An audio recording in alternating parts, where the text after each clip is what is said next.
케일리입니다. 여러분은 겨울에 주로 뭐 하세요? 전 살쪄요. 그래서 오늘은 붕어빵을 실제로 보면서 그릴 거예요.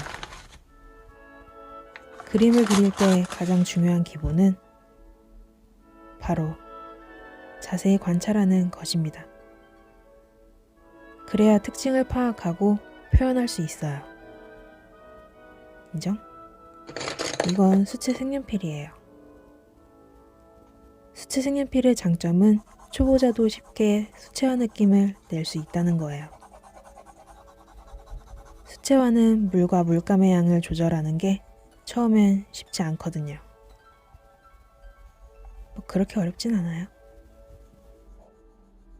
근데 단점은 다소 뻑뻑해서 부드럽고 예리한 유성 색연필보단 사실적인 표현이 어려워요.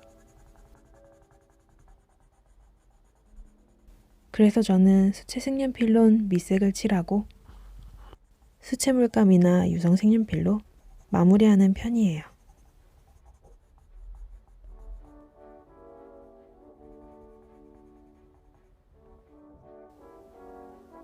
흔히 사람들은 실제와 똑같이 그리면 잘 그렸다고 칭찬해요.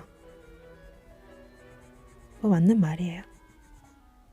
제가 입시할 땐 똑같이 그려야만 했는데 막상 미대에선 똑같이 그리는 버릇을 버려야 했어요.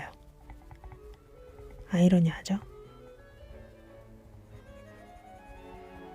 자, 이제 색연필을 물에 녹여서 칠해볼게요. 이렇게 팔레트나 물감 없이 수채화를 그릴 수 있어요.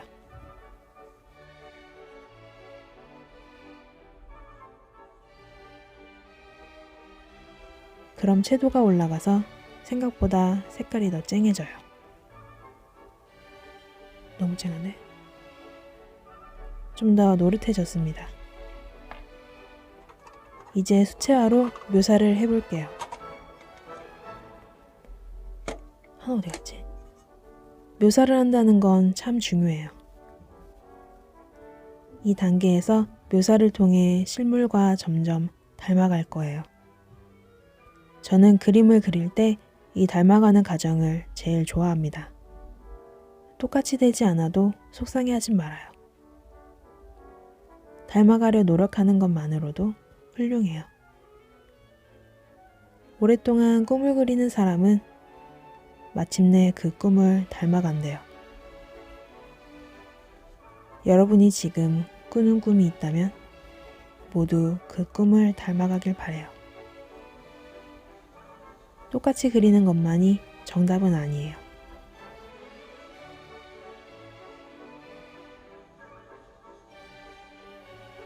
그냥 우리가 관심을 갖고 바라봐주는 만큼 그림은 근사하게 만들어질 거예요. 그럼 내일은 오늘보다 근사한 하루가 되겠죠? 아주 조금의 관찰하는 연습을 한다면요. 자세히 보아야 예쁘고 오래 보아야 사랑스러우니까요. 재밌게 보셨나요? 그럼 다음 영상에서 만나요. 케일리였습니다. 잘 먹겠습니다.